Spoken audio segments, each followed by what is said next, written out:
한번 누르고 밑에 거 눌러봐요. 자, 오늘은 제가 좀 본문에서 제목을 이렇게 달아봤습니다. 숨겨진 감사. 한번 따라할까요? 숨겨진 감사. 우리 사람은 살면서 감사 생활을 많이 합니다. 그런데 주로 감사 생활을 가만히 생각해 보니까 겉으로 드러나거나 귀로 듣거나 피부로 느낄 때, 살면서 경험될 때, 이런 것들에 대해서는 감사를 그나마 잘하고 있는 것 같아요. 이제 예를 들면은 뭐 좋은 이야기를 들었다든지, 또 좋은 일이 일어났다든지, 좋은 생각이 떠올랐다든지, 내가 원하는 대로 일이 되어 간다든지, 또 내가 원하는 소리를 들었다든지, 내가 바라는 일들로 일어나고 있다든지 등등 할 때는 땡큐, 감사 막 이러면서, 또 생각지 않게 누가 무슨 선물 줬다, 땡큐 막 이러면서 감사를 잘 합니다. 근데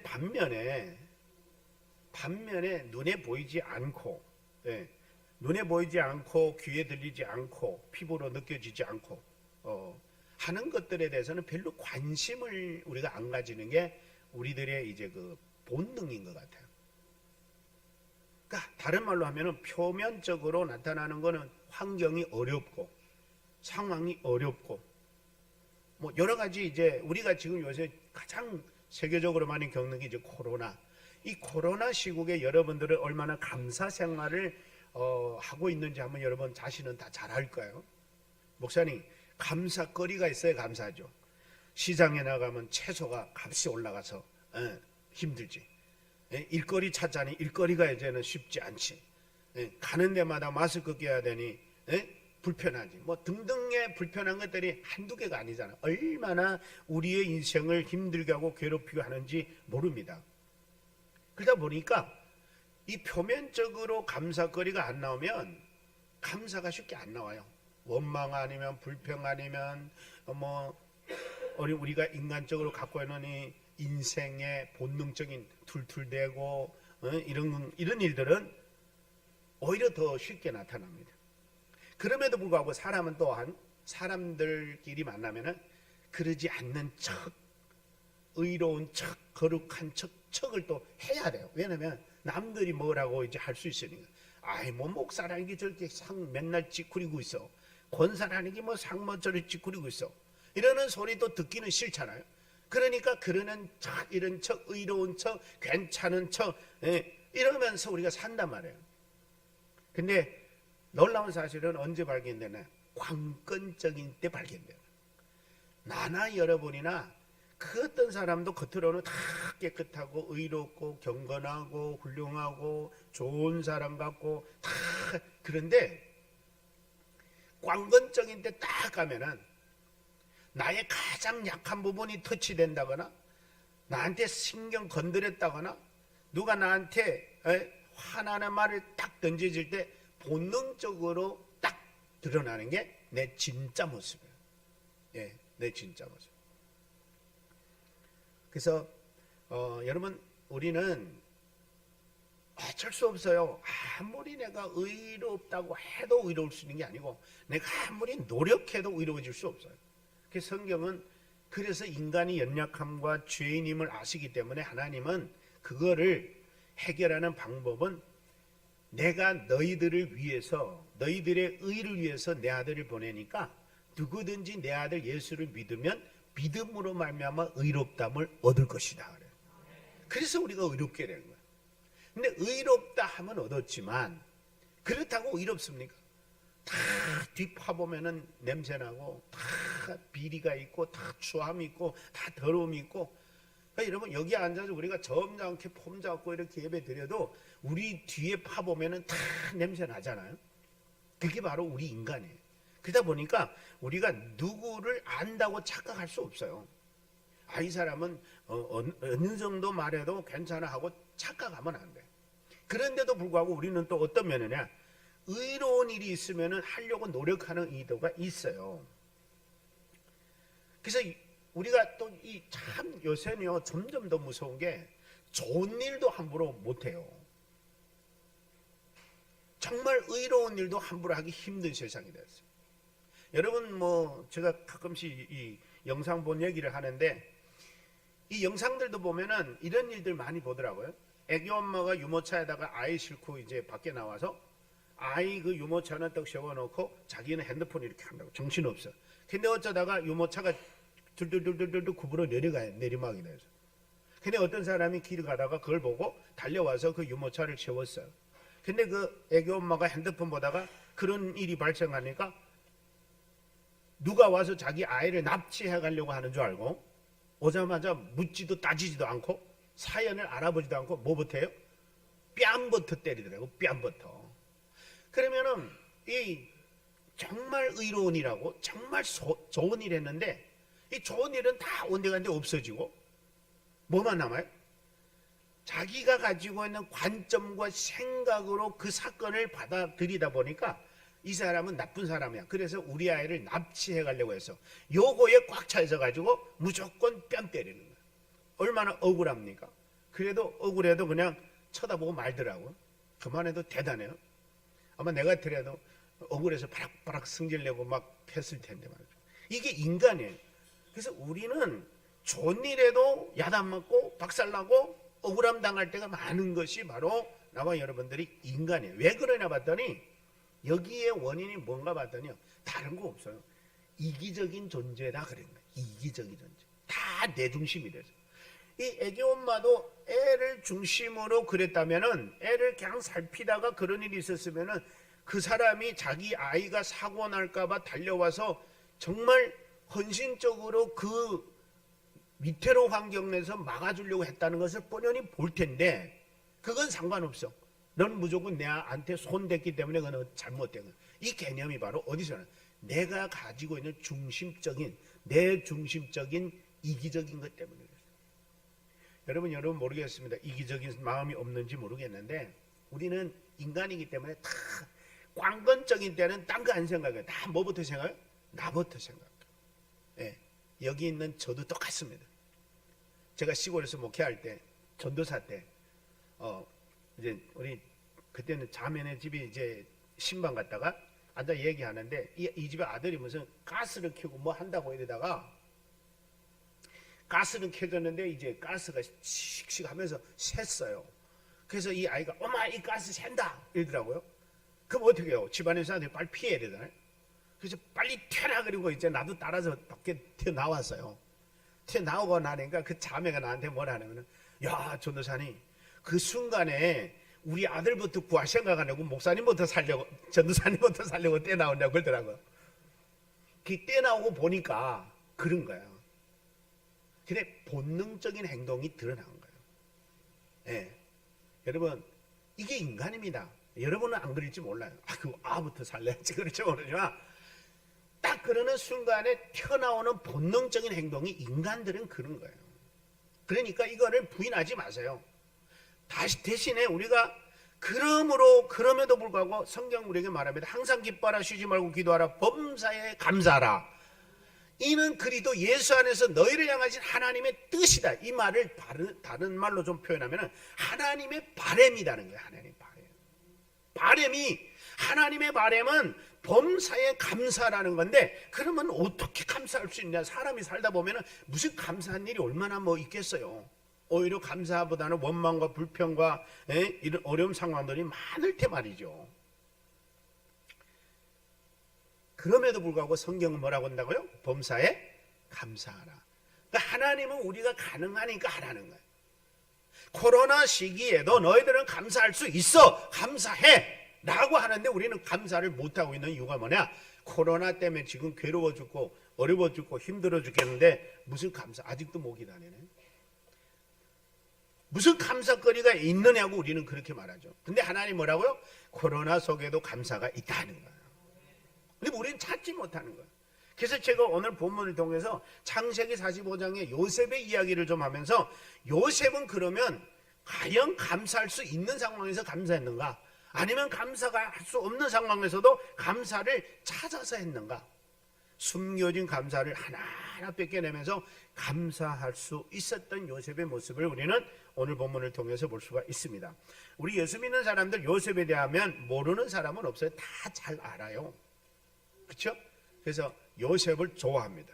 요셉은 여러분 다 잘 아는 대로 이스라엘이 즉 야곱에게 있어서는 정말 그 어느 자식보다도 더 소중하고 더 아끼고 더 귀하게 여기는 자녀예요. 그러다 보니까 수많은 자녀들보다 요셉한테 너무 마음을 쏟은 거예요. 그러니까 한마디로 말하면 아버지의 사랑을 독차지하는 거예요. 그러면 여러분, 다른 자식들은 자식이 아닙니까? 여러분, 교회에서도 그래요. 목사가 어느 누구를 이렇게 향해서 한 사람이나 두 사람이나 지격해가지고 사랑했다고 생각해요. 그러면 여러분들이 삐져서 교회 안 나올 거예요. 여러분은 안 그래서 제가 너무 고마운데, 어느 교회는요, 목사님이 이쪽만 쳐다보고 설교해도 이쪽 사람들 빛이 내는 거예요. 그러니까 목사님은 여기면 살아 쳐다보면 또 저기 사람들 빛이 내는 거예요. 못 맞춰요, 못 맞춰. 인간은 참 까다로워요. 그런데 아버지가 돼가지고 자기의 피 섞인 자식들이 수두룩한데 한 놈한테 집중하면 얼마나 자식들이 시험 들겠어요. 근데 이 요셉이 바로 그랬어요. 채색 옷을 해입힐 정도로, 특별히 요셉한테만 해입했던 옷이 채색 옷이라는 거예요. 그거는 뭐 설명하면 또 뭐 엄청나게 해야 되는데 그만큼 독특하게 사랑했다는 거예요. 그러다 보니까 형들의 미움을 또 독차지한 거예요. 또. 사랑 많이 아버지인데 사랑 많이 받으면 형들한테 또 외땅, 왕따, 지금 요새 말로는 왕따당하는 거예요. 성경 읽어드릴게요. 창세기 37장 3절에 보니까 요셉은 요년에 얻은 아들이므로 이스라엘의 여러 아들들보다 그를 더 사랑하므로 그를 위하여 채색옷을 지었더니 그의 형들이 아버지가 형들보다 그를 더 사랑하는 걸 보고 그를 미워하여 그에게 편하게 말할 수 없었더라. 그러니까 형들이 이제 요셉만 보면은 이제 삐진 상태에서 말하는 거야. 형님 하면은 어째? 이거 이제 형들이 요셉한테 다 이제 미움의 태도를 가지고 편하게 해줄 수 없는 그런 정도가 됐어요. 이렇게 형들한테 가장 미운 털이 박힌 동생이었는데 그 미운 털이 박혔으면 여러분 미운 털 박혔을 때 가장 좋은 방법은 점잖게 가만히 있는 거예요. 근데 이게 잘난 척도 해요. 형들한테 어디 형들이요? 내가 꿈을 꿨는데 꿈 얘기 또 하는데 무슨 얘기 합니까? 형님들이요. 나는 내가 내 단은 중간에 했는데 형님들의 단은 다 나를 중심으로 이렇게 둘러쌌더라는 거예요. 창세기 37장 5절부터 제가 꿈 얘기 읽어드립니다. 요셉이 꿈을 꾸고 자기 형들에게 말하며 그들이 그를 더욱 미워했다. 요셉이 그들에게 이르되 청하건대 내가 꾼 꿈을 들으시오. 우리가 밭에서 곡식단을 묶더니 내 단은 일어서 있고 당신들의 단은 다 내 단을 둘러서 절하더이다. 우리가 밭에서 곡식단을 묶어서 내 단을 일어나서고 당신들은 다 둘러쌌더이다. 그의 형들이 그에게 이르되, 그 다음에 그 말을 들으니까 열받아가지고 그들이 말하는 게 내가 참으로 우리 왕이 되겠냐? 참으로 우리를 다스리겠느냐? 하고 그의 꿈과 그의 말로 말미암아 그를 더욱 미워했더라. 미움에 더 미움을 얻은 거야. 그러니까 여러분 미움을 받기 시작하면은 어디 가도 그냥 죽어 살아야 돼요. 그래야 그나마 살아남아요. 그랬으니 형들의 약을 바짝 올려놓은 거예요. 그뿐입니까? 이렇게 계속 미운 짓 하면서 두 번이나 꿈을 꾼 얘기를 합니다. 그러니까 어떻게 해요? 이거 안 되겠다. 이놈 죽여버리자. 죽여버려야 꿈이 이루어지지 않을 거라. 창세기 37장 18절 보니까 요셉이 그들에게 가까이 오기 전에 그들이 요셉을 멀리 서서 보고 죽이기로 꾀하여. 여러분 꿈 얘기만 안 했어도 형님들이 이렇게까지는 안 해요. 서로 이르되 꿈꾸는 자가 오는도다. 자, 그를 죽여 한 구덩이에 던지고 우리가 말하기를 악한 짐승이 그를 잡아먹었다 하자. 야, 무섭잖아요. 자기 형제, 피 섞인 형제를 구덩이에다 던져 죽여버리고 아버지한테 가가지고 아버지요 죄송하지만 악한 짐승들이 요셉을 잡아먹었나이다. 그렇게 거짓말하잖아요. 그의 꿈이 그러면 그렇게 되면 그의 꿈이 어떻게 되는지 우리가 볼 수 있을 것이다. 그럼 꿈이 안 이루어진다는 거예요. 이렇게 요셉은 형들로부터 미운 털이 박혀서 온갖 미움을 받으면서 죽음에까지 이르거칠 정도로 미운 털이 박혔습니다. 그러나 죽인다는 것은 너무한 거 아닙니까? 인간적으로도. 근데 하물며 혈육들이 자기 동생을 죽이기자 한다는 것은 너무하는 것이다 라고 생각을 했습니다. 그래서 그들이 방법을 고칩니다. 마침 그런 고민과 걱정과 죽이기까지 해야 되나 말아야 되나 하는 찰나에 어떤 이야기가 발생하냐면 이스마엘 사람들이 애굽으로 내려가는 장사꾼들이 있었어요. 읽어드릴게요. 37장 25절. 그들이 앉아 음식을 먹다가 눈을 들어보는데 한 무리의 이스마엘 사람들이 길라앗에서 오는데 그 낙타들에는 향품과 유황과 몰약을 싣고 애굽으로 내려간지라. 유다가 그 형제 중에 한 명인 유다라는 형이 자기 형제에게 이르되 우리가 우리 동생을 죽이고 그의 피를 덮어두는 것을 무슨 유익이 있겠느냐. 자, 그러지 말고 그를 이스마엘 사람들에게 차라리 팔아버리자. 그리고 우리의 손에는 피를 묻히지 말자. 그는 우리의 동생이 아니냐. 우리는 그의 혈육이 아니냐. 그의 형제들이 아니냐. 그러니까 그 형제들이 형님 그게 괜찮겠습니다. 그래도 형들이 동생인데 어떻게 죽이기까지 하겠습니까? 형님 말씀대로 그냥 팔아버립시다. 그러면 이제 영원히 우리는 빠이빠이입니다. 끝납니다. 걔 때문에 더 이상 눈꼴 사나운 일은 없을 겁니다. 하고 결정을 했어. 그때에 미디안 사람 상인들이 지나가고 있는지라 형들이 요셉을 구덩이에서 끌어올리고 은 20에 그를 이스마엘 사람들에게 팔아버립니다. 이렇게 되어 결국에는 요셉은 그들에게 팔려서 애굽에 가는 기회가 주어지는 거야. 여러분, 우리 믿음의 사람들은 이 정도 되면 할렐루야 나와야 돼요. 왜냐하면 이게 하나님이 이스라엘을 구원하는 하나님의 방법 중에 출발이구나. 요셉을 애굽에 먼저 보내는 하나님의 섭리로 이루어지는구나. 이 정도는 그래도 우리가 알아야 된다. 여기까지만 해도. 근데 이뿐입니까? 요셉이 애굽에 가면 그냥 또 뭐 팔려가야 되잖아요. 이스마엘 사람들이 애굽에 가니까 노예를 사세요 이제 하면 사람들이 와서 흥정해 사가요. 근데 마침 또 보디발의 장군의 집에서 요셉을 사가요. 근데 보디발 장군의 집에서 요셉을 이제 사갑니다. 39장 있죠. 요셉이 끌려서 애굽에 내려가며 바로의 신하 친위 대장 애굽 사람 보디발이 그를 그리로 데려간 이스마엘 사람의 손에서 요셉을 사리라.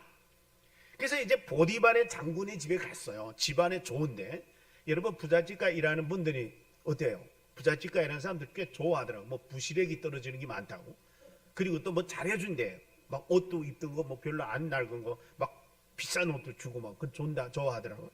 그 내가 볼 때 요셉도 그 정도 되면은 보디발의 장군이 엄청 잘 사는 집안이니까 거기 가서 얻은 먹으라면 많겠어요. 부시래기도 떨어지고 불쌍하다고 또 도와도 주고 좋은 일이 좀 있을 줄 알았는데 뭐 물론 그런 일이 있어. 신뢰를 얻어가지고 뭐 가산 재산 다 맡아서 감당하는 사람이 됐는데 그놈의 그 마누라가 보디발의 장군 마누라가 이 청년이자 얼마 이쁘게 요셉이 아주 잘생겼다 그래. 이쁘게. 그러니까 이게 보디발의 장군이 딱 보니까 욕심이 생긴 거야.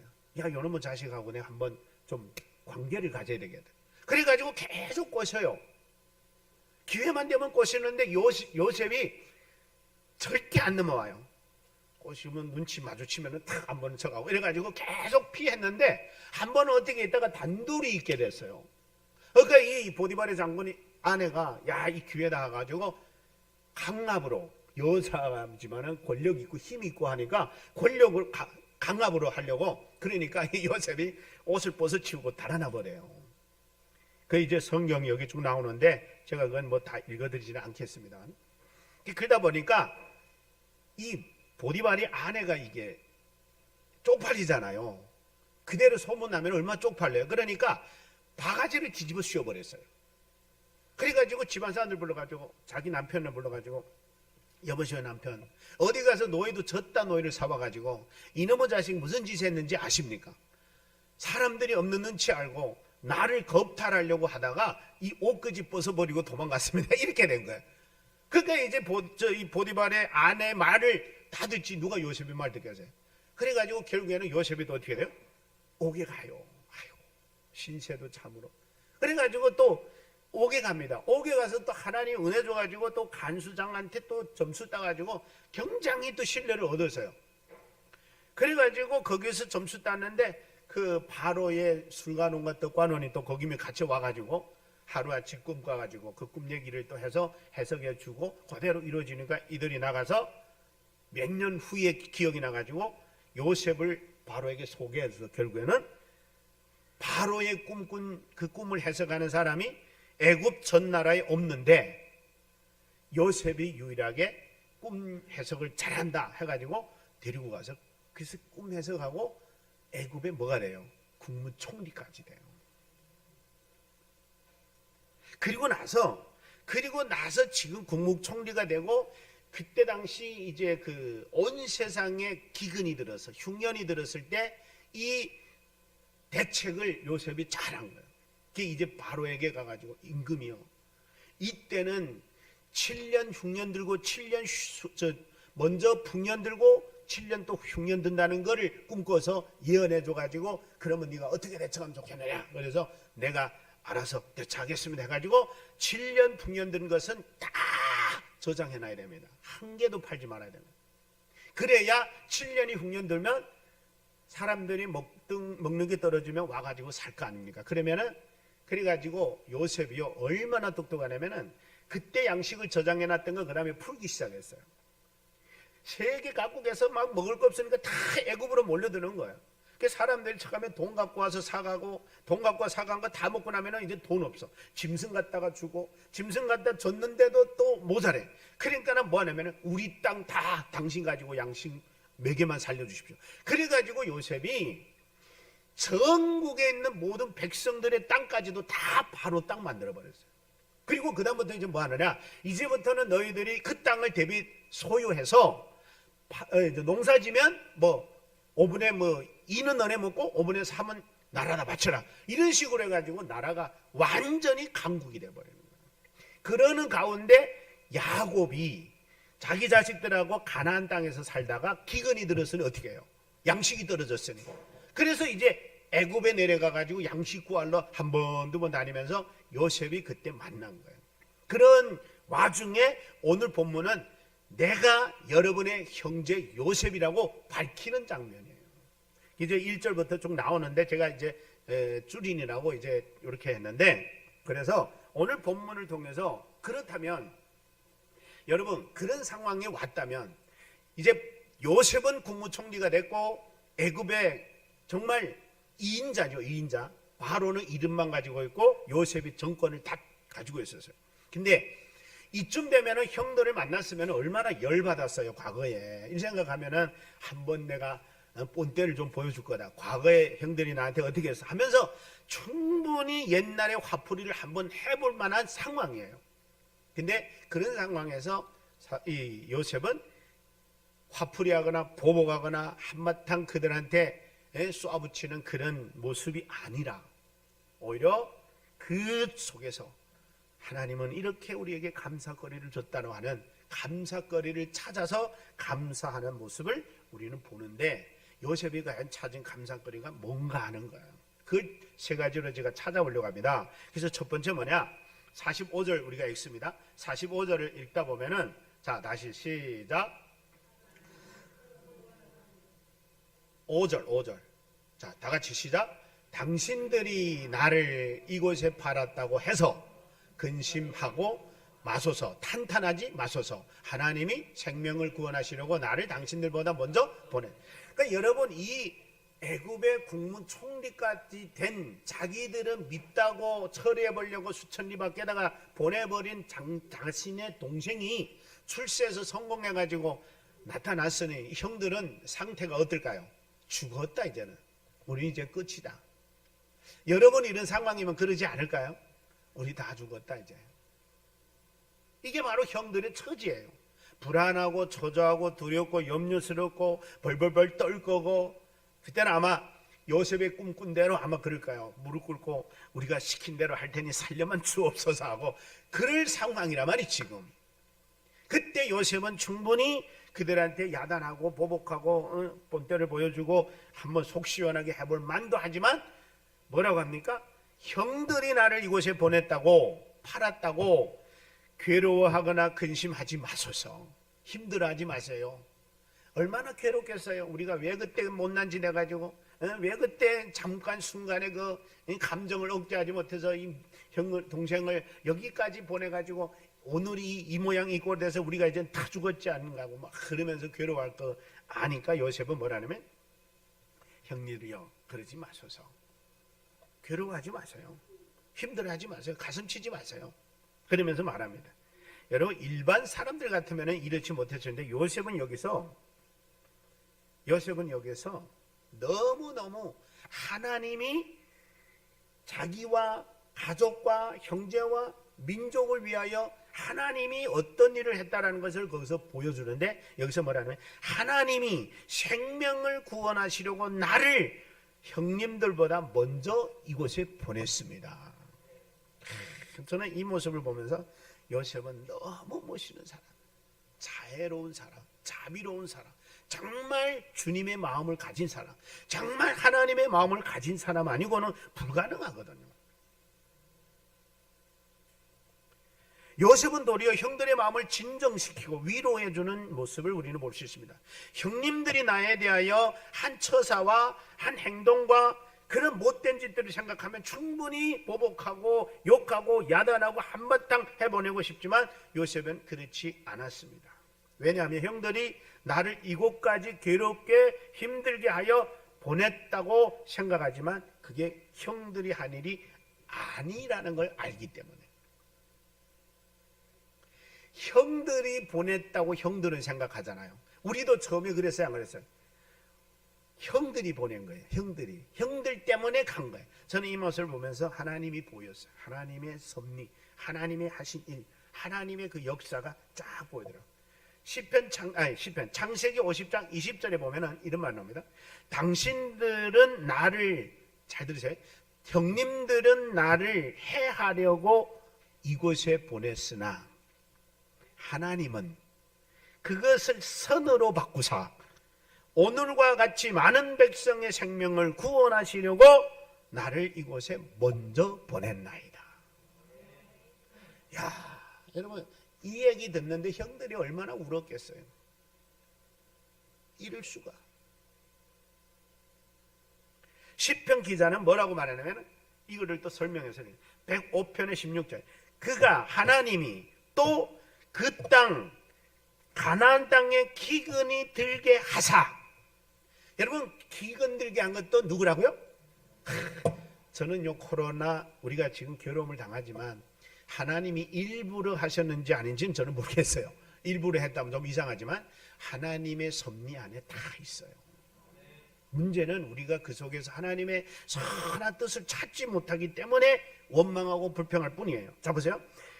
또 그가 땅에 기근이 들게 하사 그들이, 야곱과 야곱의 가족과 야곱의 식구들이 의지하고 살아왔던 양식을 다 끊게 하시고, 양식이 다 떨어지게 하시고, 그가 하나님이 한 사람인 요셉을 앞서 보내셨다. 여러분 놀랍지 않습니까? 그래서요, 하나님의 섭리를 찾으면, 하나님의 뜻을 발견하면 원망이 아니고 불평이 아니고 감사가 나오는 거예요. 여러분 이 발견을 인해서 감사 안 하면 이거는 뭐 진짜 신앙도 없는 사람.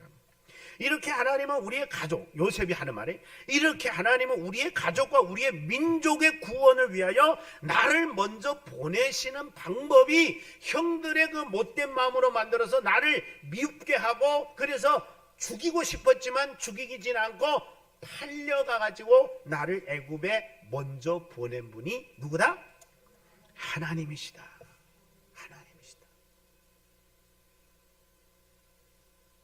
여기서 우리는 첫 번째 고난 속에, 고통 속에, 어려움 속에 숨겨져 있는 감사를 찾음으로 인하여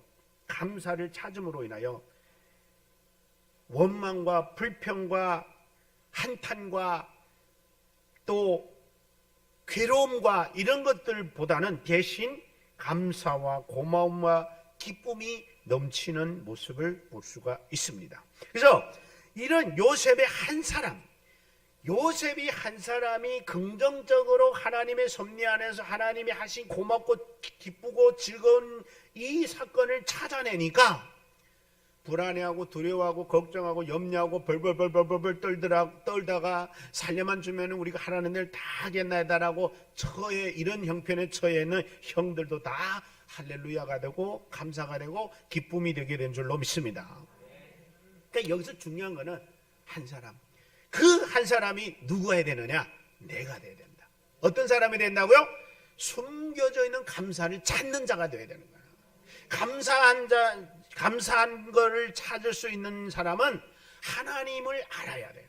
하나님의 섭리를 알아야 그 숨겨져 있는 고난 속에서 감사를 찾아낼 수가 있어. 두 번째 뭐라고 하냐면 온 가족의 구원을 위하여 나를 먼저 보냈나이다 그랬어요. 예.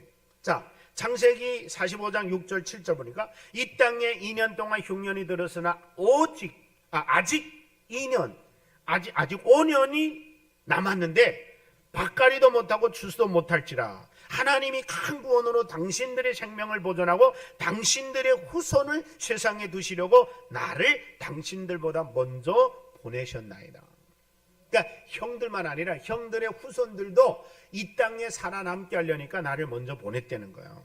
그렇습니다, 여러분. 이미 2년이 흉년이 들었어요. 앞으로 5년 동안도 계속 흉년이 들 텐데 그때를 대비하여 하나님은 나를 형들의 후손들보다 먼저 보내가지고 애굽 땅에 자리 잡게 해서 나중에 5년 기간 동안 흉년이 들어 먹을 것이 없어져 굶어 죽게 생겼을 때 나로 인해서 형들과 물론 야곱부터 형들과 형들의 후손들까지 다 살릴 수 있게 하려고 나를 보냈습니다.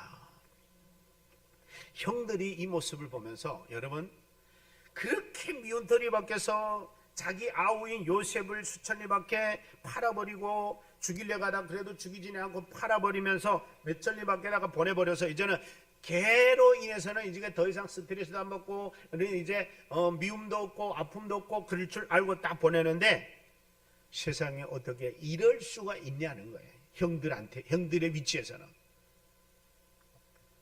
오늘날 우리 가족과 우리 후손들과 우리의 대민족의 구원을 위해서 우리가 미워했던 요셉을 하나님이 보냈다고 하니 이거는 진짜로 무슨 얘기냐. 그렇습니다. 하나님은 악을 선으로 바꿔 역사하시는 하나님이에요. 인간은 아무리 못되게 이래도 하나님은 선하게 역사합니다. 아까도 말씀드렸지만 형들이 나를 해하려 하였으나 하나님은 해하려는 여러분들의 마음을 이용해서 오늘날 나를 이 애굽 백성들에게 와가지고 바로의 왕 앞에서 점수 따가지고 이 백성에 자리 잡게 했습니다. 그리고 형들은 기근이 든 가운데서 먹을 것이 없어 애굽에 와가지고 애굽에서 양식을 구입하다가 나를 만나게 된 겁니다라고 얘기하는 겁니다. 그래서 저는 이런 생각을 했습니다. 형들이 보면서 야, 이 일은 참으로 울어야 될 일이야, 웃어야 될 일이야. 그들이 이기야 꿈이야 생시야 미안해 해야 되고 죄송스러워 해야 될 이 상황 속에서 너그럽게 자비롭게 처사해주는 아우 요셉을 통하니까 기뻐하고 즐거워하고 행복해 해야 될 일로 바뀌어진 것은 바로 하나님의 섭리 때문에, 하나님이 이스라엘 사랑하고 민족을 사랑하고 국가를 사랑하시는 하나님의 그 위대함 때문에 그런 온 가정의 기쁨이 됩니다. 사실 물론 이 위대한 주님의 모습을 그려볼 수 있습니다. 위대한 주님은 이 땅에 오셔서 여러분 세상을 위하여, 아니 나를 위하여, 이 땅에 있는 죄인들을 위하여 죽어주시면서까지 우리를 위해 주셨는데 우리들은 그를 향하여 조롱하고 비난하고 부인하고 그랬던 우리들입니다. 그래도 주님은 뭐라고 합니까? 아버지여 이들의 죄를 용서해 주세요. 저희들이 하는 짓을 몰라 그러나이다 라고 자비와 긍휼을 베풀어 주셨던 그 예수님하고 전혀 다르지 않는 모습을 볼 수 있습니다. 저는 이렇게 생각했습니다. 만약에 오늘날 요셉이 애굽의 총리가 되지 않았다면 이스라엘의 뿌리인 야곱의 가족들은 어떻게 되었을까? 한번 고민해 봅니다. 아마 오늘날의 이스라엘은 없었을 거예요. 그런데 하나님은 오늘날의 이스라엘을 있게 하기 위하여 하나님께서는 요셉이라고 하는 한 사람을 먼저 애굽에 보내요. 애굽에서 자리 잡아 국무총리까지 하고 힘을 얻게 해가지고 나중에 이스라엘을 번창하게 하는 유일한 근거지로 삼아 주셨다라고 하는 사실을 우리는 여기서 볼 수가 있습니다. 그래서 하나님은 벌써 언영부터 야곱의 집안을 향한 하나님의 계획이 있었던 거예요. 창세기 46장의 2절에 보니까 뭐라고 말씀하냐면 이렇게 말씀합니다. 그 밤에 하나님이 이상 중에 이스라엘 야곱에게 나타나서 이르시되 야곱아 야곱아 하시는지라 야곱이 이르되 내가 여기 있나이다 하며 하나님이 이르시되 나는 하나님이라 내 아버지 하나님이라 애굽으로 내려가기를 두려워하지 말라. 내가 거기서 너로 큰 민족을 이루게 하리니 내가 너와 함께 애굽으로 내려가겠고. 누가 애굽으로 같이 간대요? 하나님이 지금 야곱에게 하는 말씀이에요. 야곱아 애굽에 내려가는 거. 요셉이 이제 만나가지고 요셉이 아버지 데리러 형들을 보내가지고 지금 아버지 요셉이 살았습니다. 애굽으로 내려갑시다 하니까 두려운 거예요. 그랬대 하나님이 야곱에게 나타나가지고 야곱아 야곱아 내려가는 거 두려워하지 말라 그랬어요. 내가 너와 함께 애굽에 가겠다. 하나님도 함께 어디를 간다고요? 애굽에 가신대. 여러분 하나님은 여러분이 어디 가시면 하나님도 함께 가십니다. 걱정하지 마세요. 염려하지 마세요. 그렇게 말합니다. 그러면 내가 너와 함께 애굽으로 내려가겠고 반드시 너로 인도하여 다시 올라오게 하리라 그래서. 여러분 하나님은 벌써 애굽에 내려가기 전에 요셉을 보내면서 요셉의 아버지인 야곱의 가족 민족을 애굽에 나중에 보내서 400여 년간을 번창하게 해가지고 내가 너를 다시 어디로 온다고요? 애굽 아니 가나안으로 돌아오게 하리라. 요셉이 그의 손으로 내 눈을 감기리라 하셨더라. 이 얼마나 하나님의 멋진 그림이에요. 그렇죠? 여러분 우리는 못 보지만 하나님은 우리가 모르는 그 세계에서 하나님이 아시는 그 당신의 세계에서 그리고 계세요. 누구를? 나와 여러분의 인생의 미래를, 우리 민족의 미래를, 이 나라의 미래를 그리고 계시는 줄로 믿습니다. 그거를 발견하고 가는 게 비전이요. 그거를 발견하고 가는 게 부르심을 따라 가는 거예요. 하나님은 당신이 그려놓은 대로 우리를 데려가 가기 때문에 하나님을 따라 하나님의 부르심에 따라 순종하면은 우리는 나를 위해 그려놓은 그 길로 가게 되는 거예요. 세 번째입니다. 세 번째 뭐라고 하냐면은 이럽니다. 애굽 온 땅을 통치자로 삼으려고 나를 먼저 보냈다. 여러분 48절 우리 다 같이 한번 읽습니다. 8절 시작. 그런즉 나를 이리로 보내니는 당신들이 아니요 하나님이시라. 하나님이 나를 바로에게 뭐로? 여러분 바로는 애굽의 뭐예요? 왕이에요. 왕의 뭐로 삼아대요? 아버지 삼아. 그 말은 뭔 말이에요? 애굽을 통치하게 하는.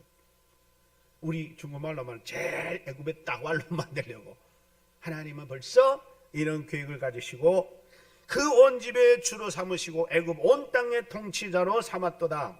45장 26절에도 보면은 알아서 이르되 요셉이 지금까지 살아 있어 애굽 땅 총리가 되었나이다. 41장 43절에도 바로가 그에게 애굽 전국을 총리로 다스리게 하였더라.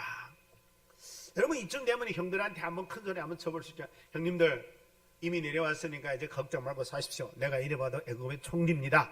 좀 우쭐름 좀 될만 하잖아요. 그렇잖아요.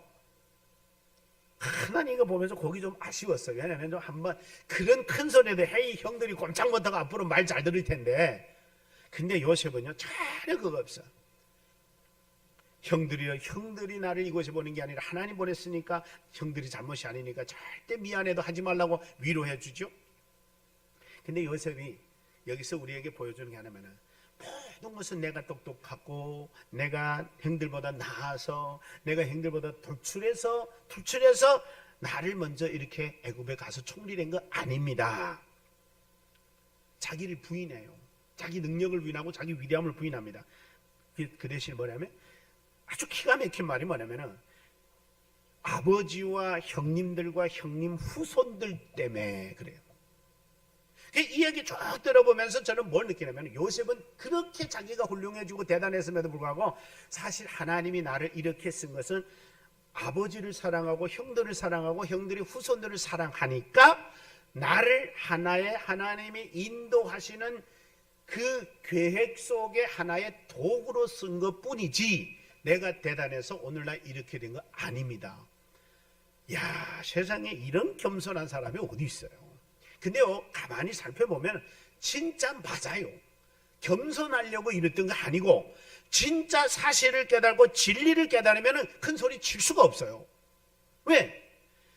아버지와 형들과 형들의 후손을 살려서 번창하게 해서 큰 민족을 이뤄서 나중에 가나안 땅에서 견고하게 살게 하려니까 누군가는 뭐가 돼야 된다고요? 희생양이 돼야 돼서 나는 하나의 희생양 된 것뿐입니다. 여러분 한번 따라할까요? 나는 희생양일 뿐이다. 그런 존재뿐이어야 돼요. 내가 우쭐릉대고 내가 뭐 나를 통해 뭐 대단한 거 했다고 해서 내가 우쭐댈 거 없는 것은 하나님은 당신이 이루실 뜻을 이루기 위하여 나를 하나 그냥 야 넌 내데 와 내가 하라는 대로 해서 내가 네 통해서 이 뜻을 이룰 거야 하면은 통로로 그냥 쓰임 받은 거야. 그래서 나는 오늘 본문을 통해서 저와 여러분들은 내가 위대해지고 유명해질 수 있는 것은 여러분들이 있음으로 나는 가능한 거예요. 아멘입니까? 여러분이 없는 나는 아무것도 아니에요. 여러분 나라 임금이 대단하려면 백성들이 있어야 돼요. 백성들이 없는 임금은 임금도 아니거든 저 혼자 무슨 임금이에요. 요셉은 가족을 살리고 민족을 살리고 후대들을 살리는 하나님의 계획 속에 쓰임받았기 때문에 온 세상의 그리스도인들이 존경하고 부러워할 만한 인물이 된 거지, 그 혼자 있다면 절대 요셉도 훌륭하거나 위대한 그런 것이 드러날 수가 없어요. 한번 옆 사람하고 한번 이렇게 인사하면 좋겠습니다. 당신 때문에 나는 위대할 수 있습니다. 여러분 내가 가능해지고 내가 훌륭해지고 내가 대단해질 수 있는 유일한 방법은 내 스스로가 아닙니다. 그 사람이 있기에 주변이 있기에 가족이 있기에 교회가 있기에 민족이 있기에 국가가 있기에 가능한 거예요. 만약에 그 주위에 없다면 내 혼자 어느 산에다 갖다 뚝 들고 놓으면은 누가 통해 나를 유명하게 만듭니까? 여러분은 여러분의 가족, 여러분의 주변, 여러분의 직장, 여러분의 교회, 여러분의 사회를 통해 유명해질 수 있는 줄로 믿습니다. 그 우쭐릉댈 거 없어요. 그래서 저와 여러분은 뭐가 있느냐? 희망이 있는 거야. 희망이 있는데 그 희망은 어디서 찾아야 되느냐? 하나님이 숨겨놓은 감사를 찾으면 돼. 그러면 여러분 때문에 여러분의 가족이 코로나 때문에 힘들어하는 여러분의 그 가족들한테 여러분이 긍정적으로 하나님 코로나 속에서 우리한테 감추어진 감사를 찾으면은 온 식구가 할렐루야 될 수 있어요. 근데 만약에 못 찾고 내마저도 가족들끼리 함께 절망하고 좌절하고 낭망한다면 온 가족은 그냥 거기서 끝이에요. 그래서 여러분 오늘 저는 본문 말씀을 마무리하면서 나와 여러분이 하나님을 잘 아셔서 하나님의 섭리 가운데 숨겨진 감사를 찾아내면 여러분 때문에 가족이, 여러분들의 직장이, 여러분의 교회가, 여러분의 민족이 감사가 넘치는 은총이 임할 줄로 믿습니다. 그래서 여러분들로 인해서 여러분 이 사회가 달라지고 나라와 민족이 달라지고 국가가 달라지는 주인공이, 주님으로부터의 주인공이 여러분 되시고 내가 될 수 있기를 주의 이름으로 축복합니다. 우리 다 같이 이 시간 함께 기도하겠습니다. 이 시간 함께 기도할 때 말씀을 생각하면 나는 과연 어떤 주인공이었는가? 절망과 좌절과 원망과 불평의 주인공이었는가? 아니면 가정에 기쁨과 행복과 소망을 줄 수 있는 주인공이었는가? 그러지 않았다면 이제부터라도 주님을 제대로 알고 주님이 숨겨놓은 섭리와 계획 속에서 주인공이 되어서 감사가 찾아내고 감사로 인하여 기뻐하고 가정을 기쁘게 하고 주변을 기쁘게 하고 또 교회와 민족을 기쁘게 하는 주인공이 될 수 있도록 기도하고, 그리고 우리 환자들 위해서 우리 이 시간 함께 기도하는 시간을 가지도록 하겠습니다. 기도하겠습니다. 사랑에 많으시고 은혜가 많으신 고마우신 주님을 찬양합니다. 하나님, 우리가 인생을 살면서 어찌 항상 기쁘고 좋은 일만 있겠습니까? 우리가 살다 보면 너무나도 힘들고 어려울 때가 많습니다. 하나님, 죽고 싶을 때도 많습니다. 그러나 그 상황에도 하나님은 우리를 향하여 숨겨놓은 감사거리가 있다는 걸 우리는 발견했습니다. 하나님이 우리에게 감사거리를 찾을 수 있는 지혜를 허락하시고 하나님을 온전히 하는 지혜를 허락하셔서 하나님의 섭리를 깨달아 하나님의 섭리 가운데 감사가 넘치는, 그래서 나의 가족이 감사했고 우리 민족에게 감사가 있고 희망 없었던 우리의 민족과 국가에 감사가 넘치어 기쁨으로 충만한 우리 아버지 사랑하는 주인공들이 될 수 있도록 하나님 축복하시고 역사하시고 은혜를 베풀어 주시옵기를 원하고 기도합니다. 주여 이 시간 성령으로 기름 부으시사 아버지 아픔으로 고통을 받는 우리 한복령 집사님, 아버지 하나님 혈압으로 높아 고통을 받고 어지럼증으로 하는 고통받는 사랑하는 귀한 아버지 여종에게 성령의 기름으로 걸어가셔서 아버지 하나님 아픔 속에서 감사를 찾을 수 있고 아픔과 고통 속에서도 감사를 찾을 수 있는 믿음과 지혜를 허락하여 그 하나님이 오늘 이 시간에 만져주셔서 건강이 회복될 수 있도록 하나님 축복해 주시기를 아버지 간절히 바랍니다. 우리 사랑하는 아버지 김원아 자매, 아버지 코로나로 인하여 지금 아버지 고통과 힘든 속에 있습니다. 주여 능력을 더하시고 하나님 환경과 어려움 속에서도 감사하고 기뻐하는 즐거워하는 그러한 믿음을 더하여 주셔서 그 속에서 하나님 항상 온 가정이 기쁨으로 감사가 넘칠 수 있도록 축복하여 주시옵소서. 사랑하시는 하나님 아버지, 인간이 살다 보면 감사할 때보다는 절망과 좌절과 원망스러울 때가 얼마나 많은지 모릅니다. 왜냐하면 환경이 그렇고 상황이 그렇고 처지가 그렇기 때문에 있습니다. 그러나 오늘 우리는 요셉을 통하여 하나님께서 숨겨진 감사는 환경이나 역경이나 처지에 있지 않다는 사실을 알게 되었습니다. 하나님의 감사는 하나님의 섭리 속에 있다는 걸 알게 되었습니다. 이제 하나님 우리는 하나님의 섭리 속에 숨겨져 있는 감사, 아무리 환경이 어렵고 힘들고 처지와 상황이 불가능하더라도 하나님의 섭리만을 깨닫는다면 이 코로나 어렵고 힘든 상황 속에서도 감사를 찾아내는 우리가 되게 하여 주시옵소서. 우리가 정말 감사를 찾아낸다면 온 국민이 기뻐할 수 있고 온 민족이 기뻐할 수 있는 하나님의 주인공들이 되어 하나님의 섭리를 깨달아 온 국민이 함께 춤추며 찬양하며 노래하며 하나님 감사가 넘치는 우리 대한민국 되게 하여 주시옵소서. 우리 모든 성도들 되게 하여 주시옵소서. 지금은 많이 힘듭니다. 여러모로 모든 면에서 어렵습니다. 그러나 이런 상황에서도 하나님은 우리에게 숨겨져 있는 감사거리가 하나님 있다고 본문을 통해 말씀했사오니 이제부터 우리 모두에게 영안을 열어주시고 지혜를 다하여 주셔서 하나님의 섭리를 깨달아 하나하나의 숨겨져 있는 감사의 보화를 찾아내어 가족과 함께 기뻐하고 민족과 함께 기뻐하고 이웃과 함께 기뻐하는 우리 성도들 되게 하여 주시옵소서. 우리 사랑하는 하분영 집사님, 혈압이 많이 오릅니다. 어지럼증이 많이 납니다. 그럴지라도 그 속에서 주님께 감사할 수 있는 하나님 놀라운 감춰진 비밀을 발견하여 이 시간에 감사가 되게 하시고 기쁨이 되게 하셔서 그 믿음이 사랑하는 집사님의 머리부터 발끝까지 아픔과 통증들이 사라지도록 도와주시옵소서. 사랑하는 은하자매, 코로나로 인하여 불편과 어려움을 겪고 있습니다. 하나님, 코로나는 우리에게 너무나 싫은 존재지만 그 속에도 감사가 숨겨 있음을 우리가 알게 하여 주시고 사랑하는 딸의 눈에 감사를 찾아낼 수 있고 하나님 기쁨을 찾을 수 있어서 사랑하는 남편과 딸과 가족들이 함께 기뻐할 수 있는 감사의 주인공이 되게 하여 주시옵소서. 사랑하는 우리 성도님들도 또 새로운 한 주간을 살아갈 때 힘들 일도 어려운 일도 많이 있을 겁니다. 그러나 그거는 표면적으로 드러난 것들이요, 감추어져 있는 기쁨의 감사가 있음을 알고 믿음으로 하나님만을 의지하면서 하나님이 숨겨져 있는 감사를 찾아 그 사람으로 인하여 주변과 가족이 기뻐하며 살아가는 복된 한 주간 되게 하여 주시옵소서. 아버지 감사합니다. 사랑하는 귀한 딸 우리 안시연 귀한 자매는 이제 곧 졸업에 앞두고 있는데 여러 가지 또 중교연 청년연합회 때문에 아버지와는 연습도 부족하고 공부할 시간도 많이 부족합니다. 그러나 그 나라와 그 일을 구하라, 그리하면 내가 이 모든 걸 채우겠다 하셨던 하나님, 아버지께서 감당해 주셔서 졸업을 정말로 우수한 성적으로 잘할 수 있도록 축복하셔서 그 입술에서 간증이 나오게 하여 주시고 정말 주님을 먼저 생각하여 그 나라와 일을 구했더니 하나님이 모든 걸 책임져 줬음을 그 입술로 선포되게 하여 주시옵소서.